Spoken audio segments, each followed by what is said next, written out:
సిద్ధార్థ రెడ్డి గారు రౌడీ గుండా అని మాట్లాడినారు. సంతోషం మేడం, శబరి గారు సంతోషం, మీరు నా గురించి బాగా మాట్లాడినారు సంతోషం.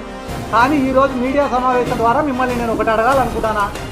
మీ ఫాదర్ని బైరెడ్డి రాజశేఖర రెడ్డి గారిని గౌరు వెంకటరెడ్డి వాడు ఒక వేస్ట్ ఫెలో అని మాట్లాడి ఈ రోజుకి 2 నెలలు అయింది. ఎందుకు మీరు ఈ రోజు వరకు కౌంటర్ ప్రెస్ మీట్ పెట్టలే? నందికొట్కూరు మార్కెట్ యార్డ్లో మాండ్ర శివానంద రెడ్డి అని ఆయన ఇదే బైరెడ్డి రాజశేఖర రెడ్డి గారిని ఈ నందికొట్కూరులో 2 సార్లు ఎమ్మెల్యే గెలిచిన ఒక జోకర్ గాడు ఉన్నాడని మాట్లాడినాడు. దానిపైన మీరు ఎందుకు ప్రెస్ మీట్ పెట్టాలా, స్పందించలే?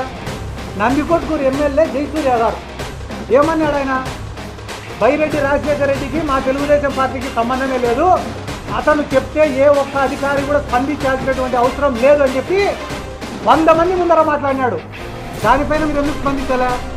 దానిపైన స్పందించారు, కానీ సిద్ధార్థ రెడ్డి పైన స్పందించాలంటే మాత్రం వెంటనే పరిగెత్తుకుంటూ వస్తారు.